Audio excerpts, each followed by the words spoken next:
This program contains content that may not be suitable for viewers under the age of 18. Viewer discretion is advised.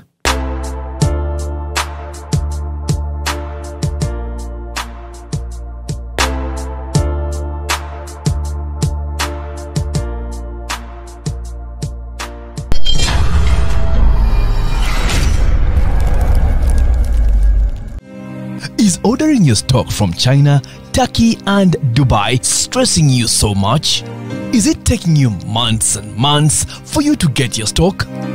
Just 1, 2, 3 and trade like a boss you are. 1. Talk to Aran Global Logistics on 0740 152 331. 2. Let us know whether it's sourcing or sending money to a supplier that you would want. 3. Enjoy our unmatched customer service. Trade like a boss with Ryan Global Logistics. Find us at Nabugabo Street, BBC Building, room N412. Call us on +256 740 152 331 or +86 180 723 935 15 or +86 132 502 156 85 or visit our website on www.rangloballogistics.biz. Rand Global Air Express Cargo. We move anything, anywhere. Justification is there. I want to say Semuji had a limo order. And he made a mistake, still trying to compare me with Katuntu, Nevyali FDC. It was a fundamental mistake. But it's Chibako never nanyinicho. Nupo ba Firebase inabana nyiniyo.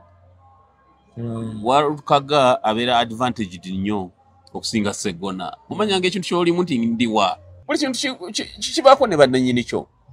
Toyinza kusuubira Segona kubeera close eri bakulu b'okavule okusinga Warukaga. Kyekiringa Semuji kyageza kuleeta kyange ne Katuntu. Wali toyinza kubeera tosuubira Katuntu kubeera close ne Besigye okusinga Munyagwa.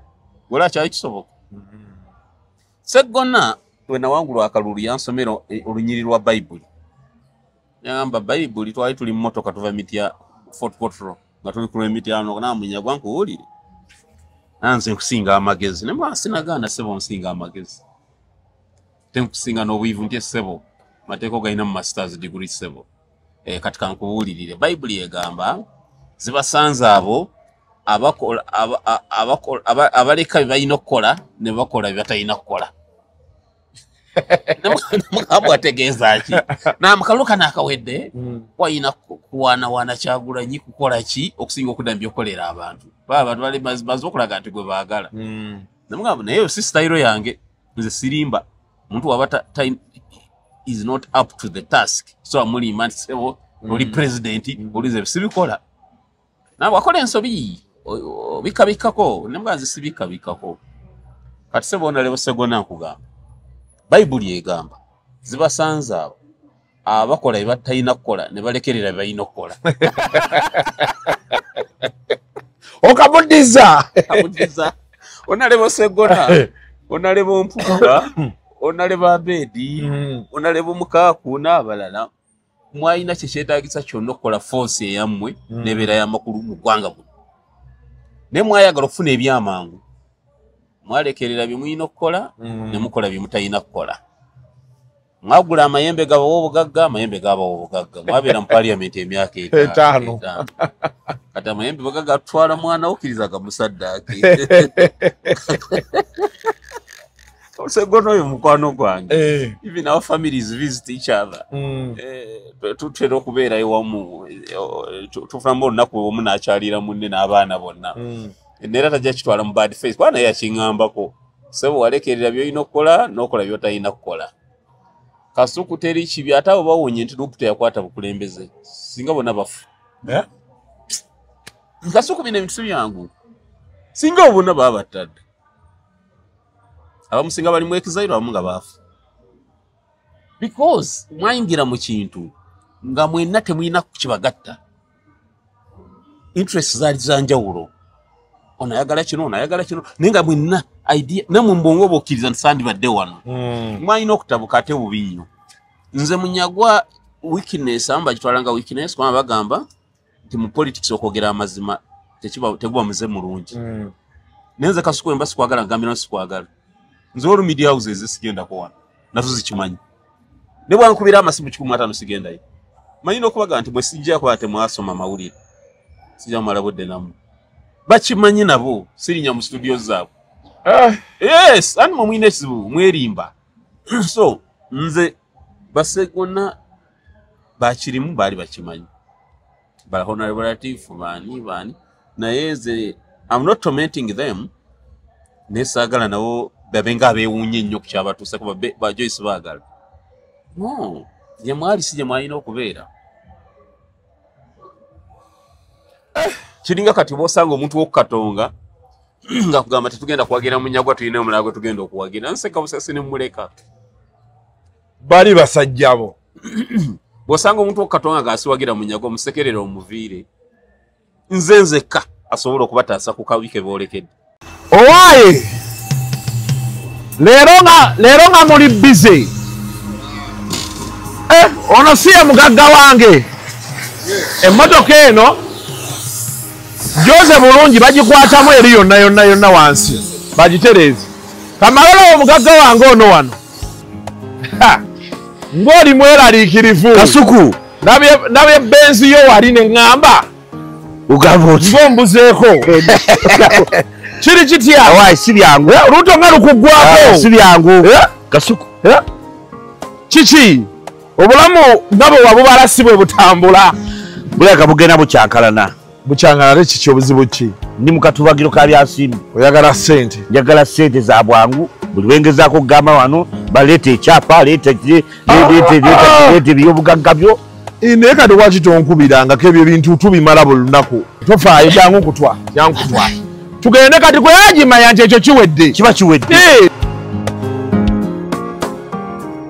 Aji tutuuse weewano. Aji ogirayo Delta Cash weewano. Delta Cash. Basange wano naalya ku kizimbe kiriko Children's Clinic. Obayaji njagala ofune ssente. Olina engeri gy'onyumira mu benzi yo. Nalwawo. Okitegeeza olina engeri gy'onyumira mu benzi yo.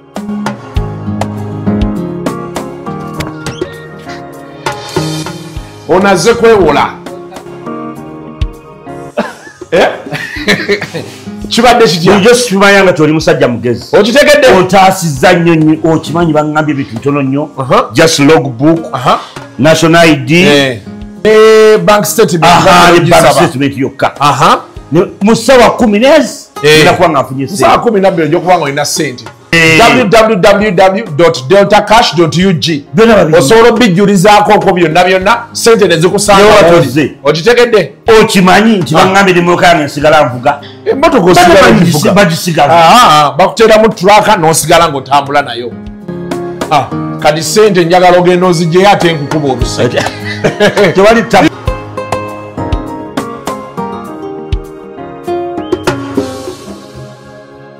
Oba olimba wakiririmba bulungi oleme kulimba in such a way ng'olyoza nti abaana Uganda bonna basulu. Pulezidenti Museveni ye musajja yekka wano mu Afrika gwe mmanyi akwata mukazi we oba n'akulemberamu. Baboyi nakakasa nani mugambyeko nti ampe kaadi nze munyagwa. Astagfirullah. You have been abusing authority Mwenda. Your lack of intellectual quality is not my problem. Kungulu oli wa kiragala, mundu oli yero. Komanyoko.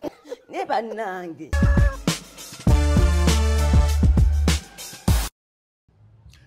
Welcome to yet another edition of Kasuku Live. As usual, Thursday tuba tuzze ate tulabe ensonga betuzikwasaganya.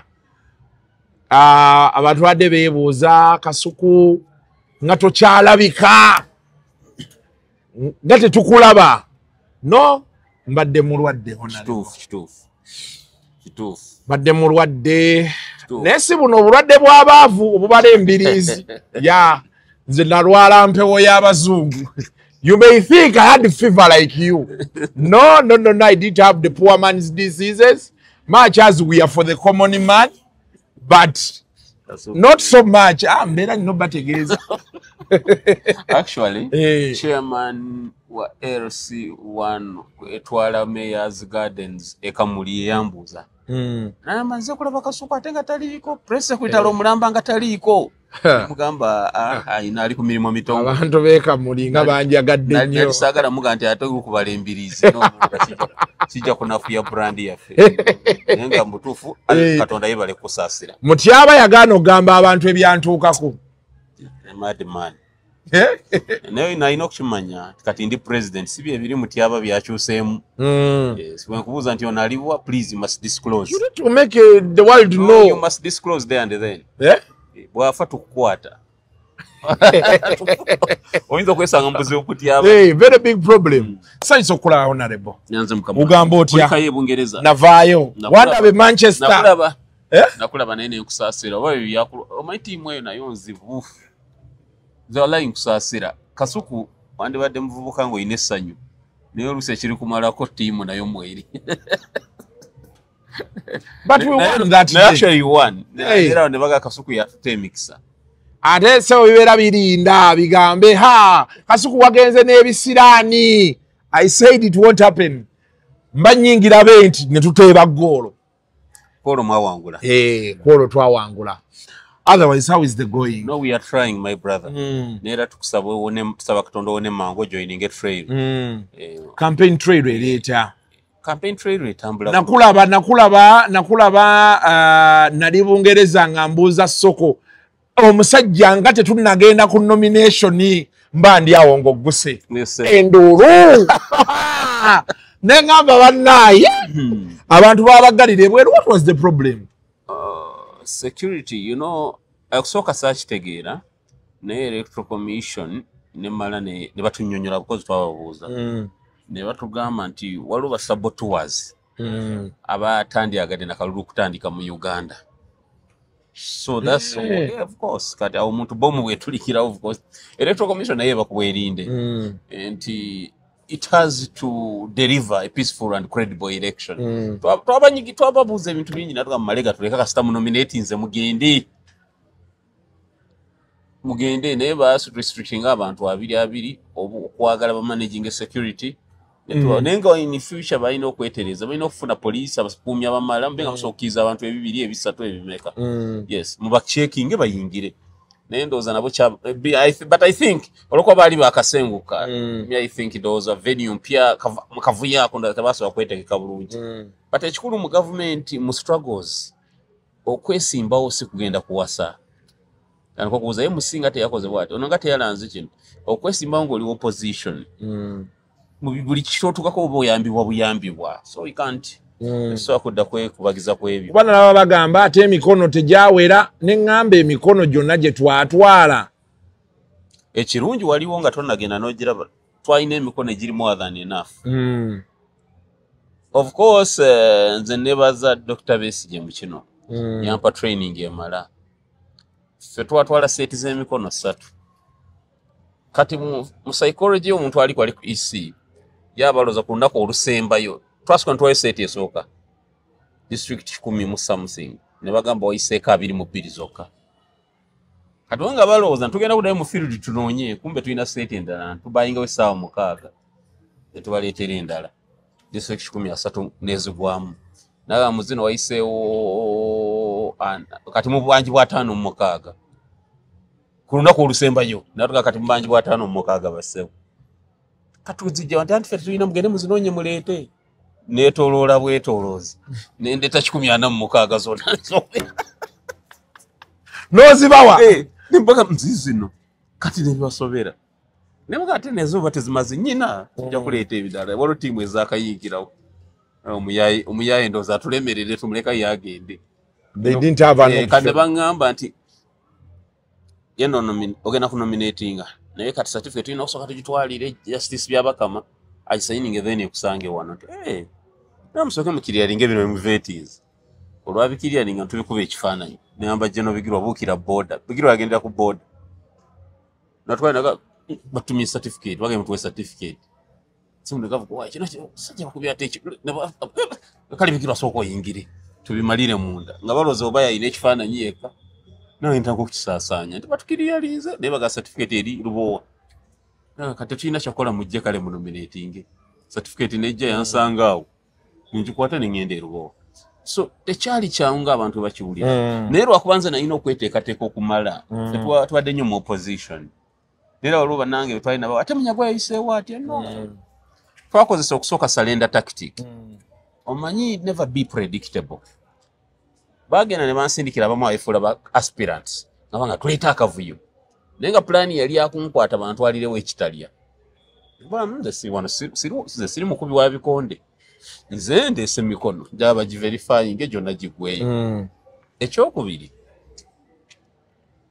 twagaana okubeera predictable again somebody alowooza tujja kubeera laude tujja kuddawo tukayane no nakozesa kituyita salenda tactic abo ngenda mu kamera nkolima bukolimi kale mwebale ngandaga nti siyina kyenzaako naye nga kyenzaako nyina so we outmaneuvered them but nonetheless bandaga problem yali eva ku mikono nabo nembejeereza bandi emikono egyasembayo gayanga Munyagwa jangu tuverifying ngola mumanyi mugenda ne mutwogerako ebigambo bagenda bateeka ku provision y'essimu yasinga okuleetera problem abantu abasinga essimu ze bakozesa si zaabwe eyo mbyalo abaana omwana we ng'alinga Kampala kati essimu y'omwana we nga gyakozesa naye amusalira layini kati omugamba njagala mukyala Proscovia ye aba alowooza omunoonyeza kimu abantu abasinga talagirira mangu omuntu we nti oba ali wano agwani nze simumanyi okugeza kulaba oba tomunoonya lwa bubi ekyokubiri abantu abasinga abateeka nk'essimu zaabwe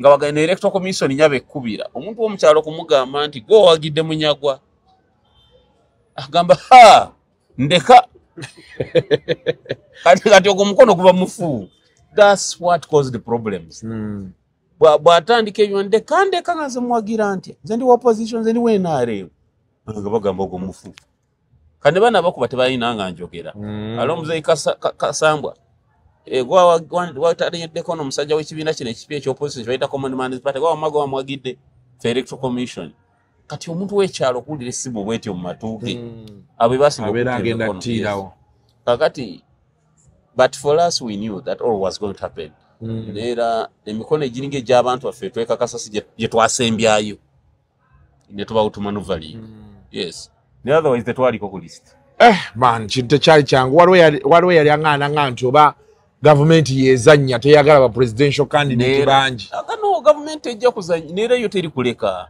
you see what people must know Kasuku power is earned power is not given power tebagikuwa buwindi sebo jangu tuvuganya otuwangule ne obagwe nga oli mu government you do all what it takes okulaba nga twalaba Trump nga bamuteekako ebisangosango omulembe gwa Biden biki omuntu obeera mu byobufuzi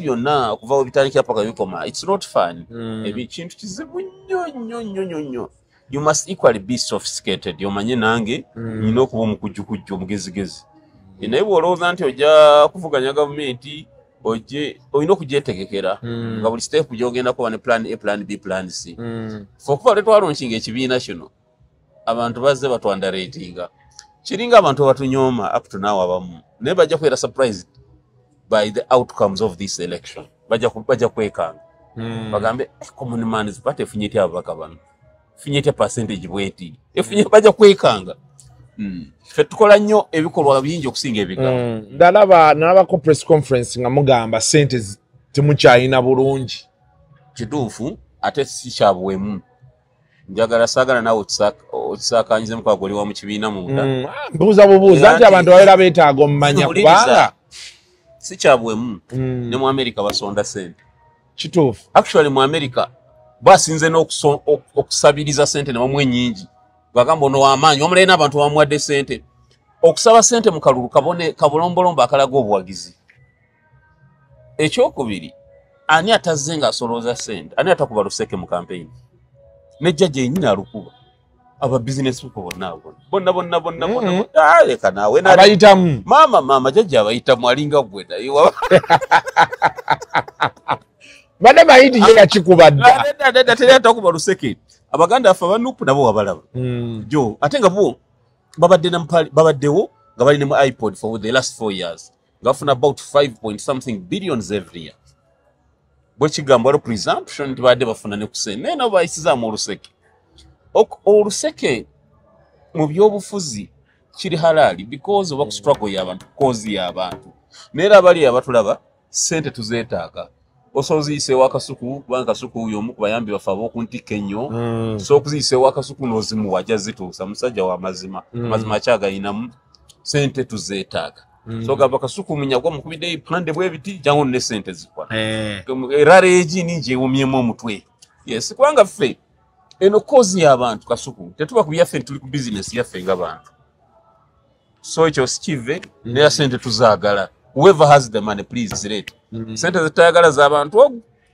n'ez'abagwira tuzaagala okujjako abatalina mpapula kuba ffe tetuli bannanfuusi poliisi yaffe egamba abatalina mpapula tugenda batikka mubazeeyo so tetujja kutwala zaabwe twagala ezaabo abalina empapula muzituwe waliwo omukyala ali Amerika eyo yali aŋŋamba yalaba speech yo ng'obamaze okunominatinga waliwo newe wali oba mwali mulaunchinga manifesto I don't know naŋŋamba Munyaga seems to have a very nice manifesto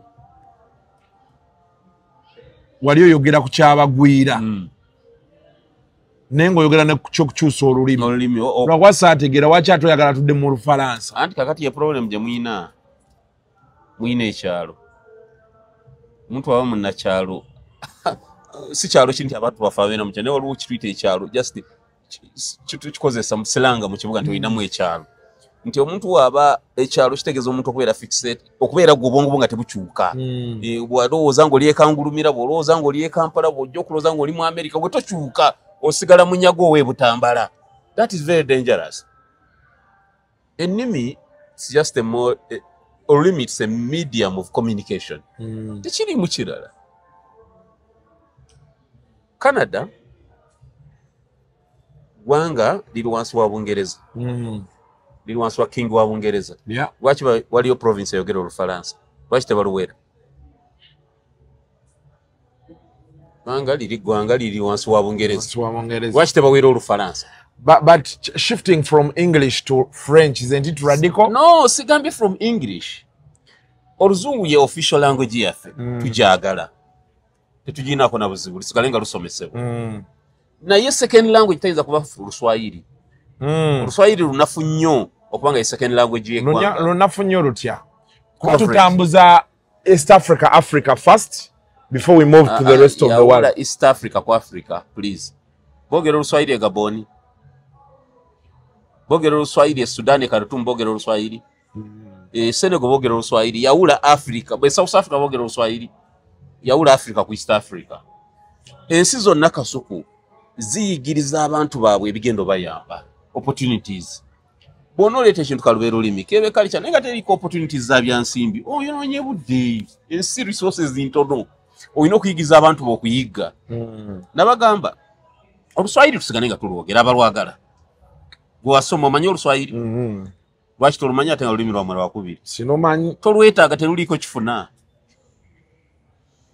tulisigaze ng'olulimi ng'ebola bindala do we study Ruchiga in school? No. Irusigaliyo nga balunyumya bana abakusa amagendo ku boda abakola ki but officially abana afi basomesa Olufalansa olwegate ku luzungu ensi za Bufalansa zitotolodde tezina workforce njivu ekonga abantu badde tebasoma olw'entalo so white collar jobs gye ziri naye kiremesa na Uganda ogendeko nga butamanya Olufalansa Central African Republic the same Congo Brazzaville the same, Burundi the same, whether this is China mabega mbuyivu.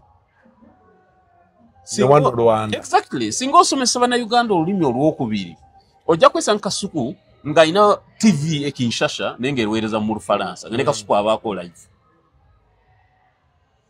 Chota jakola Kenya. Kwa Kenya mfananye ebizibu. Kenya nayo teyina mirimo. Tanzania nayo teyina opportunities. Nganzigulawo Je m'appelle Kasuku. Exactly. Ngoli Kinshasa. What's wrong with that? Munyagwa aze mubakoloni. Ate lwaki mwogera oluzungu? Lwosi lw'abakoloni. Lw'Oluswayiri lwawano is it an indigenous language? Oluswayiri lwajja n'Abawarabu abasuubuzi abali ava e Yemen nawa ne Oman. It's not an indigenous language. Lw'Abawarabu. It's just a mixture of Arabic and Bantus. these dialects ez'ababantu ezo zezayingira mu zikola Oluswahili. It's not an indigenous language. It's a pidgin mixture of languages. So omuntu ogamba nti Olufalansa lubi. Lufalansa mu Africa balina mwanga abiri mulimu. Boogera Olufalansa.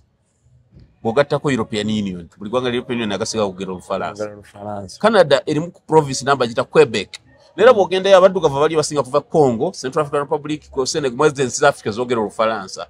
Nera boku omulimo inokuba manyi Olufalansa musoro dwogera. Exactly. Bova mu Caribbean waliyo gundi islands zogera Olufalansa nyingi. So Oluswahili omwogera ogera ensi zitasukana mukaaga. Ate zonna nnaku ziri wano, bannaku ba wano. So kwegamba kyowagezaako okugamba Oluzungu lusigala nga national language. Naye tugatteko olulimi oluleeta ssente mu region. Nti amanyi Olufalansa ova wano n'ogw'e Cameroon, n'ogw'e Senegal, n'ogw'e Gabon. Tosobola kutandika dduuka Kinshasa. E Congo. Kuba tomanyiyo olulimi lwonna. Tosobola kuteekako consultancy firm. Tamanyi Luzungu, gwe tomanyi Lufalansa.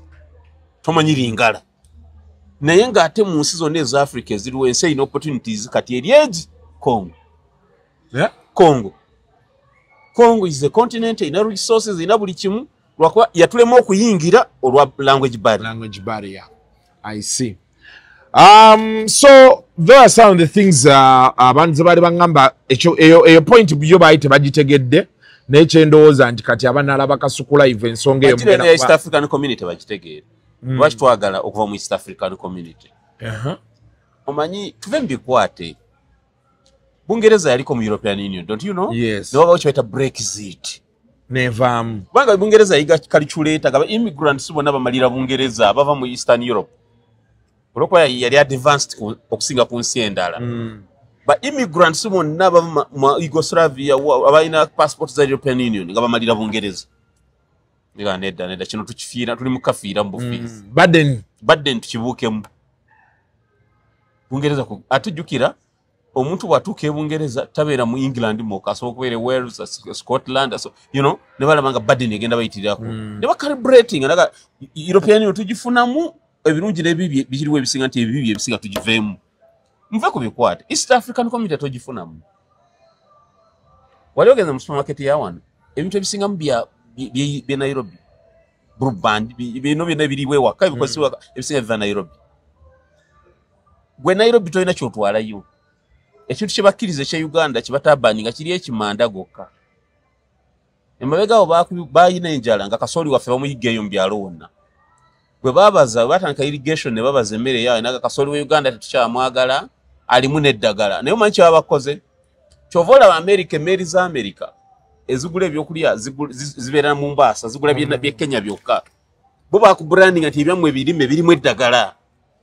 Si birungi. Is that a good neighbor? No.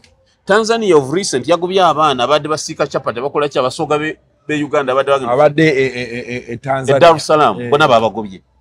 Is that a good neighbor? No. Kenya ye eyingiza buli kibwana maga open market. Open market ekufevalinga nga gosinga okufulumya. Kenya eyingiza gotwalayo manda gokka. Ata manda nga nago galiko ebizibu byago nti ebira byo bali mu kubimalawo. Bebya bali mu kubikuba. Kenya gisolooza omusolo. Naye kusolooza omusolo. Olwokuba bo baleeta bingi, ogenda kufunamu nnyo, ogenda bakufunamu nnyo okusinga bo kwagotwalayo bitono. Simple arithmetic. Ufune balance of trade. Exactly. Eggwanga liweetaaga free market. Open market. Congo. Congo teri makolero gogalina. Railway line gye weetaaga si eve Mombasa okujja e Kampala. Toyina kiweetaaga Kenya. Weetaaga railway line eva wano ogende Kinshasa. Abasuubuzi baffe basuubule bagenda bagulawo amaduuka e Kinshasa. You get the point? Biweetaaga.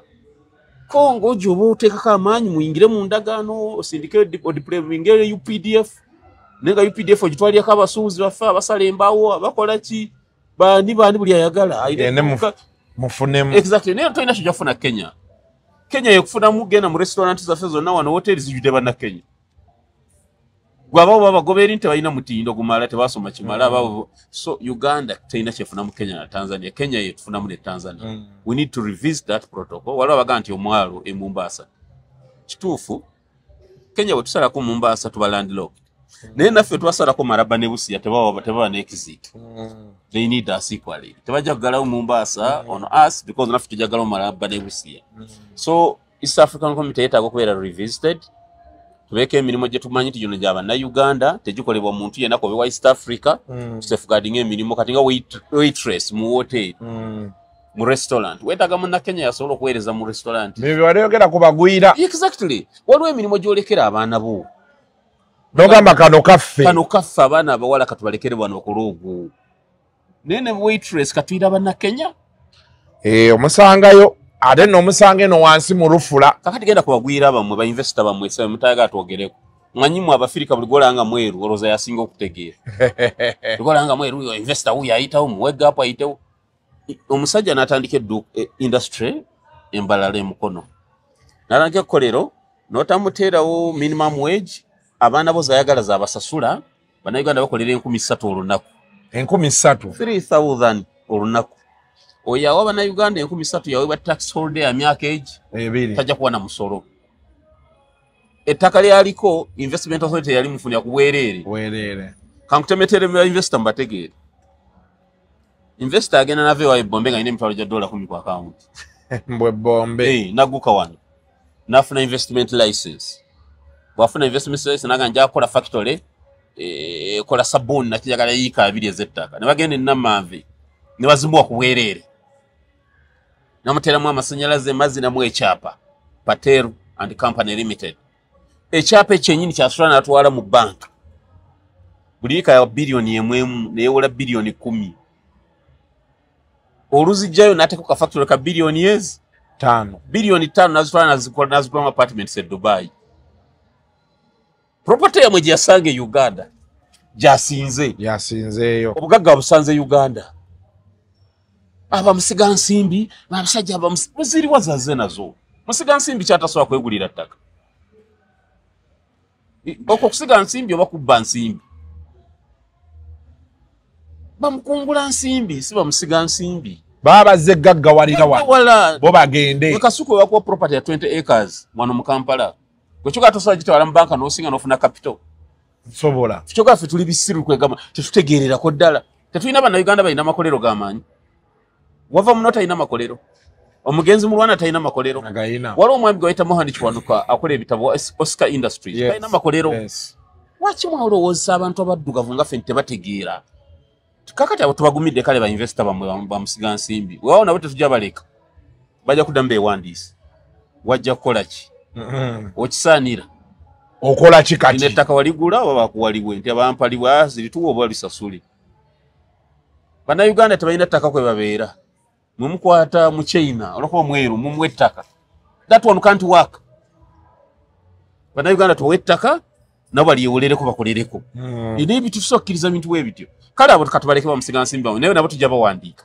tulaba babibakola babijjamu abatabijjamu bajja kulinyeddako kakati atayina mpapula kasuku zimukkiriza kubeera wano oyo asimbule atayina mpapula zimukkiriza tebugenda muvetingira wano asokadde ewaabwe bwe tubayo n'embasa ewaabwe ya Uganda mwabayita dde kati obuzibuli waabwe tewali minyagwa alesi kali natunulidde kuliko abasomalia mitwe bankanga nasesena busesena alabano ebyo byogera kati ne kuyinza okutiisa president tosobola ngamaze okubeera president ojja kuba kyayogerayo Gasiya baliko tebakitegeera bulungi njagala abantu abamu bategeera omuzannyo ogubaddewo ku mulembe gwa Museveni tojja kukola dina ensi yabana Uganda ate teri ajja kutunenya olwa ngambye ennyonyi gyerabire abazungu bagenda kusimbira kuwuli lwaki mwogera ebyekiralu Bungereza gye wabadde of recent yabadde etikka abantu ebajje Bungereza batwale Rwanda sibo gwabadde kukyabadde n'Amerika kati ereeta Amerika ebaleeta wano mwamwe muguddewo mugamba mabuli omwayike mumuyina sente mmeka mwabagulira buli omu kyovula eddagala malwaliro teribamala obulagala bwa budgeting bwa budgeting bana Uganda milioni 4 mu mwaka gumwe milioni 10 ziba zingi bavudde Congo bavudde Sudan mwe bani mwina sente mmeka gwe Rwanda yizo kuyiwayo abantu emitwalo 10 mu ruyiwalo muli nga bayika buyisi bati ne babeerayo bezi bati kisoboka mwe muyina kimu abagulirawo buli omu ekyo kyengezaako kubalaga nti bana Uganda ensi tugitreating ng'ensi a sovereign state si kiddukiro ky'aboonoonyi kasuku nze ndi musiraamu bw'ogenda emaka ng'ogenze kukola hijja hijja neggwa n'osigala omanga nti nze Mustapha Mutyaba okomerawo ku mpingo ennaku ezi nga hijja ewedde ne bakukwatira mu maka mpingo ze zikuddako abasajja bali bati obadde mayo obusiraamu engeri gyemuveeyo ebyo kati goli mukatuliki njagala gyofuna esapuli gekona neno wansi olinyonyo nti banagenda Vatican kulamaga nesiina visa tulaba ko airport noyita ngo mukote kutokose bajja kuteeka ku mpingo nesapuli yo bakuze bali abasajja ensi zaabwe bazikuuma jealousy nemwe ezammwe buli ajja naddala omuntu nga mweru taata ono investor abaawa they will leave netubona emiwabo ate kibaddiramu atalina mpapula ajja kuvaawo wano agende now there is a rumor that is moving around that you are teaming up with the Democratic Front ya Mkulumpuga. Is there a partnership coming up wakati wa Common Man's Party and the Democratic Front? Sija gamba yes or no, but tuwero coming up with partnership naddala ku muntu gwe tusuubira naye ali mu cause mu struggle ekyusa obukulembeze bw'otunuulira DF bwe bandyagadde twegatte nga bwe nkiwulira ffe tetwakibaamu na buzibu at all why kye tuliko kye baliko omuntu yenna ekibiina kyonna Kasuku ng'akabonero kaakyo si baasi kiina kye kigattako candidate yenna ng'akabonero ke si baasi alina kyagattako mugenda kukola naye Kasuku okubeera president weetaaga obululu ebitundu 5 ku 10 n'akalulu aka 50.1 Honorable Mpuuga asobola okutuderivalingira Greater Masaka n'ebifo ebirala China y'amaanyi abaana baatugamba si w'amaanyi Masaka yasinze twafuna obutaka ne Honorable Mpuuga naye nze Munyagwa sirimba seeyisaako tosobola omuntu anyooma Bampuuga abo Basegona nabo bakekyamu balina institutions ze bakiikirira nnyingi kino ekigambo ky'owulirawo ekitiibwa kye muyisaamu amaaso ate simanyi lwaki mukiyisaamu amaaso bagobya ab'ekitiibwa abaana abalabye ku intaneti kye bakola abasajja babazannyamu embwa babazannyamu ente naye bwe bagenda kukola batya waliwo foosi ebeera olaba n'amagye gabamu buli myaka amagye gabamu buli myaka olwosanze jeno w'emyaka 2 bajeno myaka 5 kwambuka bajeno mbamba kano buli struggle ebamu ate jeno takuba mundu ku ground tutojja kusuubirawo ekitiibwa Ssegono bw'Empuuga okuzanya nga yawe mula abawe muzimu baawo nabawo abalala ne wabawo abalala layers tusageno munagirwana mutya mweka nga buli omu muvumye Kasuku tekisoboka tuleke nnyo kugoba bantu that being repulsive tekigenda kutuyamba you see Kasuku NRM mmere ya mwogo lwakuba teri kintu kirungi mu bulamu bw'ensi buno ng'obutamanya omuntu atamanya aba n'emirembe bingi kyagala kyayogera olulimi lwayagala lwakosa but we need each other Honorable Abedi Bwanika aliko presidential candidate emirundi oba 2 oba 3 he has a lot of experience so fe tukiddamu ne bannaffe aba DF wamina PFF no fa n'atugamba nti mujje tukole tutambulire wamu kubanga tebalina presidential candidate fuwe tuli yawe tujja kubeebaza nga balina kye bagattako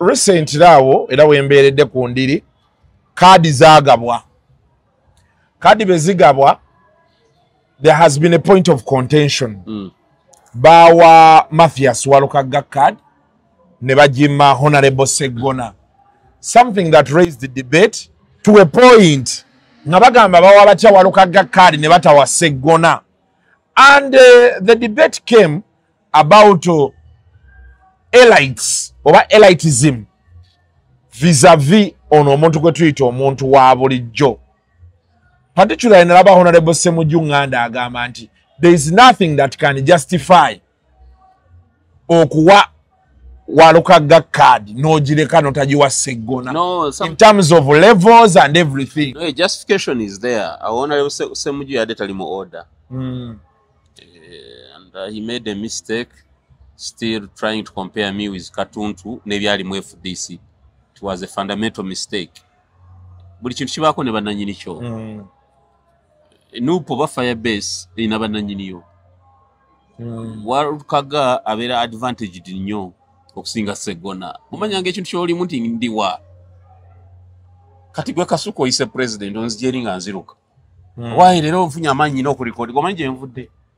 Koze ekintu kikyo I had to run here. Exactly. Kuyise ssebo gye nkwita n'ogaana. Ngamba why? Let me leave that man. Kangendesa ate musajja wange. Meet that man there.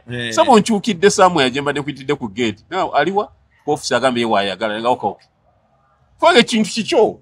Buli kintu kibaako ne bannannyini kyo. Toyinza kusuubira Sseggona kubeera close eri bakulu b'Okavule okusinga Walukagga. Kyekiringa Ssemujju kyageza kuleeta ekyange ne Katuntu. Wali toyinza kubeera tosuubira Katuntu kubeera close ne Besigye okusinga Munyagwa. Wala kyali kisoboka. Sseggona we nawangulwa akalulu yansomera olunyiri lwa Bayibuli. Yagamba Bayibuli twali tuli mu mmotoka tuva Mitya Fort Portal nga tuli ku Mityano na Munyagwa nkuwulire. Nanze nkusinga amagezi. Ne mba sinagaana ssebo nsinga amagezi. Tenkusinga n'obwivu nti ssebo.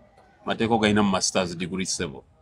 Katika nkuwulirire. Bayibuli egamba zibasanze abo abaleka bye balina okukola ne bakola bye batalina kukola. Namugambo ategeeza ki? Namukaluka n'akawedde wayina kuwaana Kyagulanyi kukola ki okusinga okuddamu by'okolera abantu. Baba bali bazo okulaga nti gwe baagala. Namugambo naye si style yange nze sirimba. Muntu wabata is not up to the task. So amuli man sebo oli president olize sibikola. Na wakola ensobi bikabikako nembazi sibikabikako. Kati sebo onalewo Sseggona nkugamba. Bayibuli egamba zibasanze abo abakola ebatalina kukola ne balekerera bayina okukola. Okabudiza. Onalewo Sseggona. Onalewo Mpuuga. Onaleba Abedi, onaleba Mukaaku n'abalala. Mwayina kyetaagisa kyonna okukola force eyammwe n'ebeera y'amakulu mu ggwanga buno. Ne mwayagala okufuna ebyamangu. Mwalekerera bye muyina okukola ne mukola bye mutalina kukola. Mwagula amayembe gabawo obugagga, amayembe gabawo obugagga. Mwabeera mu parliament emyaka 5. Kati amayembe bagagga atwala mwana okkiriza gamusaddaaki. Sseggona oyo mukwano gwange. Even our families visit each other. Tutera okubeera ewamu. Tufuna olunaku omu n'akyalira munne n'abaana bonna. Neera tajja kitwala mu bad face. Bwana yakiŋŋambako. Ssebo walekerera by'olina okukola n'okola by'otalina kukola. Kasuku teri kibi ate abo bawonye nti Luputo yakwata bukulembeze. Singa bonna bafu. Kasuku bino ebintu byangu. Singa bonna baba batadde. Abamusinga bali mu exile abamu nga baafu. Because mwayingira mu kintu nga mwenna temuyina kukibagatta. Interest zaali za njawulo. Onayagala kino naye nga mwenna idea namwe mbongo bokkiriza nti sandibadde wano. Mwayina okutabuka ate bubi nnyo. Nze Munyagwa weakness amba kitwalanga weakness kwa bagamba nti mu politics okwogera amazima teguba muze mulungi. Nenze Kasuku emba sikwagala ngambira nsikwagala. Nze olu media houses zisigenda kuwana nazo zikimanyi. Ne bwankubira amasimu 15 sigenda yi. Manyina okubaga nti bwe sijja kwate mwasoma mawulire. Sijja mala bodde namu. Bakimanyi nabo sirinya mu studio zaabo. Yes, ani mwine kizibu mwerimba. So nze Sseggona bakirimu bali bakimanyi. Bala honorable relative bani naye nze I'm not tormenting them. Nesagala nabo babenga beewunye nnyo ku kyabatuuse kuba ba Joyce baagala. No, ye mwali si je mwalina okubeera. Kiringa kati bosanga omuntu w'okukatonga nga kugamba tetugenda kuwagira Munyagwa tulina omulago tugenda okuwagira. Nseka busasi ne muleka. Bali basajjabo. Bosanga omuntu w'okukatonga ng'asiwagira Munyagwa musekerera omuviire. Nze nzekka asobola okubataasa ku kawike boolekedde.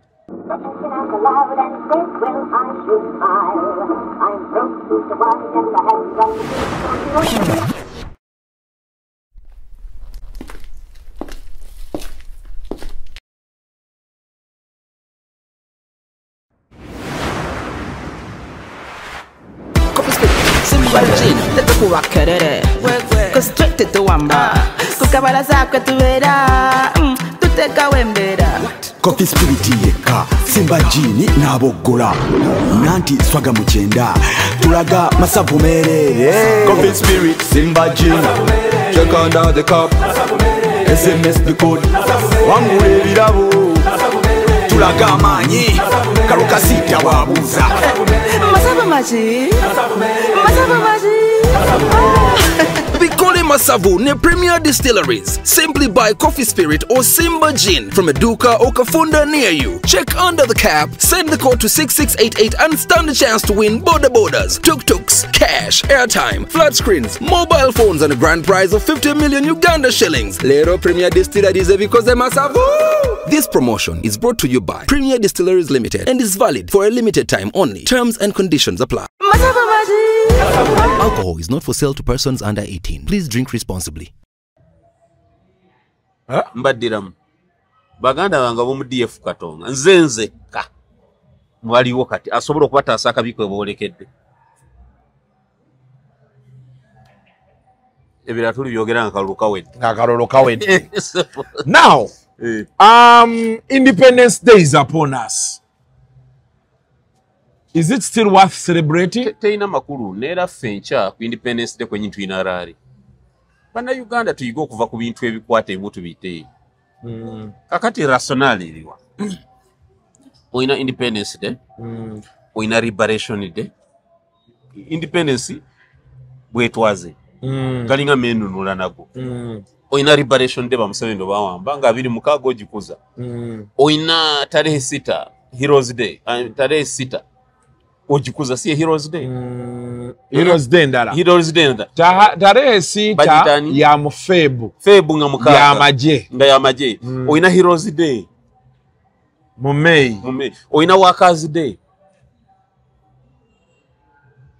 Katko joko note kajana ni rumu manya day. Kano jogati. You see, expenditure yo tetuchagisobola. Chovola Magufuli yali biwera. Nze nako. Olunaku lw'owulira nti waliwo state function ya independence lutwala wakati we billioni 35. Nze nali mukosa se nali nziraba expenditures. Kati n'ennaku enkulu 6 mu mwaka oba 7 billioni 305. Eryo ddwaliro ddamba. Kiruddu bamuzimbisa billioni nga 2 wakati we 16 na 2. Gwe 305 zitadde mu kujaganya. Malwalira amekago. Kiruddu mekezo. Ekyuma kya kansalo ekyafa wano. Ojuke ekyuma kya kansalo ekyafa ngirago tekiriyo. Twabuuza nti kigula sente meka sente nyingi nti meka billioni 3. Mushateeka mbikujuko bya independence billioni 3 billioni 5. Is it worth it? Wena nga muli muwozi no twafuna wetazo kwa wo bwetwaze buli omu wafuna. Nga ne budget ya mu bitundu ana ku 10 mukyasabiriza mbe mugamba bali abafuzi ba matwali. Bwetwaze buli omugambo omwafuna nga mukyali ne mukyogamo. Kyogamo ejima the Commonwealth heads of government. Kyankugezako kulaga kyojaganya tikiriyo. Wawulyako oluyimba olulala keddubu olugamba Mickey Mouse Freedom, Mickey Mouse Independence. Luli ku album gye bayita House of Exile. Tis a Mickey Mouse Freedom, hey ya. Mickey Mouse Freedom, hey. Tis a Mickey Mouse Independence. Wali oluliddeko olwo? Nali ndooliddeko. Mickey Mouse Independence, aga Mickey Mouse Freedom. Muga muyina emirembe naye muyina byoya byanswa. Muga mwafuna independence naye mwafuna byoya byanswa. Ebintu tebikyagasa ggwanga. Okay, ntwafuna bwetazo kufa kwa Zungu, so what? Ffe tuliwa. Umulembe gw'abazungu bo tugamba babye mulago wali eddagala. Train yali ekola. Etambula. Amasomero abantu bali kyenkana basomera bwerere. Nga n'abaana university babwana omusaala. Independence joga tujaganye yo eresewo change ki. Uganda yali visa free e UK. Passport ya Uganda. Abantu abagenda UK bonna before 90 something ojo babuze bagenda tebalina visa. Nga bagenda ne bayikawo buyisi. Exactly. So nga passport ya China manyi center of China manyi sio no muntu yavanga wano natukebungeza ne degree ya Makerere na akola bukozi nafuna white collar job kati kyaliyo. Yes those. Akati yo inokola yo ka course. Ibabuza be UK. Meaning we had quality education. Kati amenunula manya aba amefuga getujaganya cyane makuru ki. Jana ni rumude. You don't need to celebrate that. The man, it's true, was killed. That's bad. But we don't need to spend billions every year over that. We can go to church.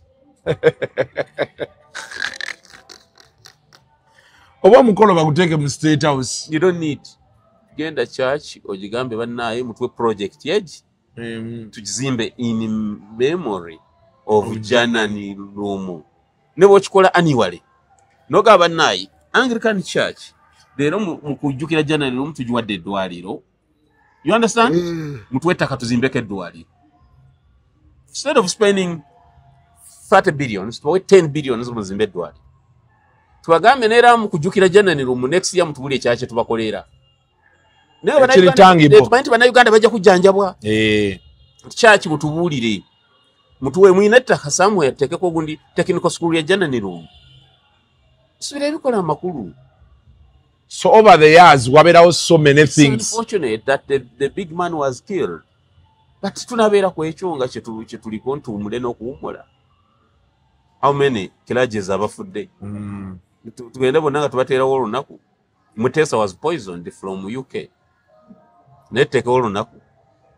Bashiyete tulutekawo. Because he was poisoned, was killed. He was murdered actually. This was the head of state who went to exile and he was murdered. Bashiyete tekawo Mutesa Day. Why Janani Rumu? Why the head of state? Yes. So, Bashek, tuina Bashek, walo Father Carlos bamukubira amasasi. Yali mu Spanish, bamukubira amasasi ekala moja. Ngoli Osula Semakula, remember? When Osula Semakula found out that aba UPDF bamutta, Somali naba executing anaye. You remember? Oyo matter. Oba yali Father Carlos, father yali mu Spanish. Baseka baze bakuba amasasi. Banadini banji abade mattered. Seka Sentamu, Seka Bahiga, Seka Chiria, Abasiramba Seka Basevan. Now what tell you naku? So that's not how government is run. Those days we shall scrap off. You not just anyway, that is us today. Independence Day, President Munyagwaya, it does not make sense. But well, it is the day Rebatu Kwasa Okwefuga. The Union Jack went down and the Uganda flag stood high to date. Tuine ebintu bingi ebigenda maaso mu ggwanga ebisanyusa n'ebitasanyusa, but we are in charge of the country for abaddugavu. So we have a reason to celebrate olunaku olwaleero nga Mother Uganda aweze emyaka 63. So to every Ugandan out there, as we celebrate Independence Day, strive to make a difference in this country, a better difference. Gezaako okubaako ettaffaali ly'oyongera ku nsi yaffe eno eddungi tusobole okulaba nti ate olunaku lw'enkya luli better than today. Wabi? So wabinayo misleadingzemu abantu. That we have the right to celebrate. Olinga gamba zengambi, we don't have the right to celebrate. You don't have the right to celebrate. I didn't say. No, I didn't celebrations are okay. I didn't say you said we don't have the right to celebrate. I just said that you disagree with the whole that extravagance. Thank you. You know. But today we gained independence. So as Mother Uganda, we have to celebrate our 63rd birthday. Naye ate ne mbasaba abantu nti buli muntu ali eyo kolayo ekintu ekyenjawulo ekikyusa embeera y'ensi yo. Bagambe bannayuganda tuffe mu gavumenti yaffe tugenda kopa Magufuli yajjawo celebrations eziri extravagant, instead bakola mukozi projects nti ku lwa independence y'omwaka guno sente ze twandifulumiza billion 5 tuzimbye cancer institutes endala 3 across the country. Kulwa Janani Rumu Day, tuzimbidde Anglican Church eddwaliro eri specialized okujukira Janani Rumu. That is at the government level no waggulu. Sente spending. Neffe no wansi ku ground common man. Have a belea. Kasuku pop a bottle. Kasuku common man tayina byajja kufuna mu independence nga mu South temuli kantu. No wono muyimbi nti independence nga mudduka ne mugenda mu nsi zamwe. Abamugamba abafuzi b'amatwale nga mulwanya visa za mu basange gye badda. Tugendera amani you. Bava wano nakulaye ku mani you. nga ne bogenda mu kabuyonjo wekuba akafaananyi wane bwendi wano. Listen, let me finish. Kintu ekyo kya president kyamulumye kiki? Sikunuma. Walumiddwa ebifaananyi byange ne video. Tebyamuyisiza bulungi. Mugamba abasajja babi, listen. Ensi ze baategeka gye muddukira. Meaning mutegeka ensi zammwe muve ku eyo ey'okwegira twawona abafuzi b'amatwale. Okakasa nti hadn't they come here, mwandibadde bulungi, mwandibadde better. I don't know.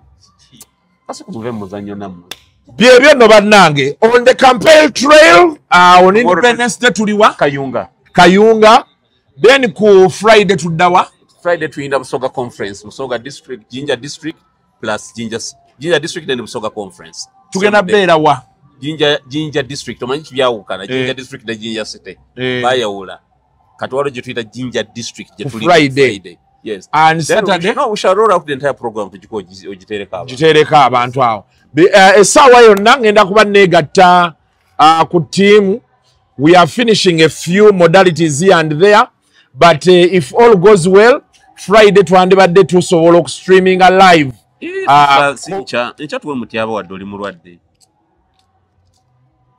Tugenda kyogeramu inshallah nesooka ali awo njagala kudeeze ezimu tubeere nga tu streaming live kati nga conference eyo ja Busoga conference tu streaming live ku Kasuku live because kati kintu kyaffe ate batunatandika kikwatirira ate tolese president sebo okuva abadde akuyise wala naye ebintu byamaanyi omukumi w'omo mugave munnange Katende emmotoka nziraye nga zijja wano ne ngamba yes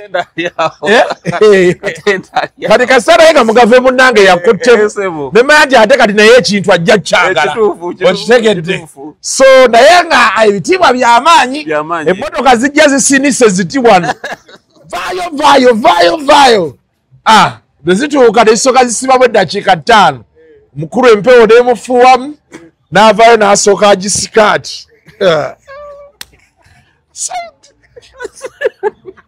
ebirala tujja biraba olulala wabi si wabi. So until next time mubeere bulungi mweraba.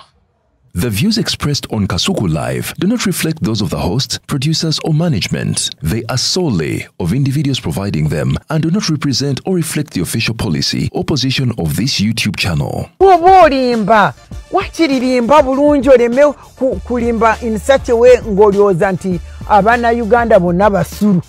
President Museveni ye musajja yekka wano mu Africa gwe mmanyi akwata mukazi we oba n'akulemberamu. Baboy nakakasana nimugambye konti ampe kadi inze munyagwa astagfirullah. You have been abusing authority mwenda. Your lack of intellectual quality is not my problem. Kungulu oli wa kiragala mundu oli yero komanyoko ne bannange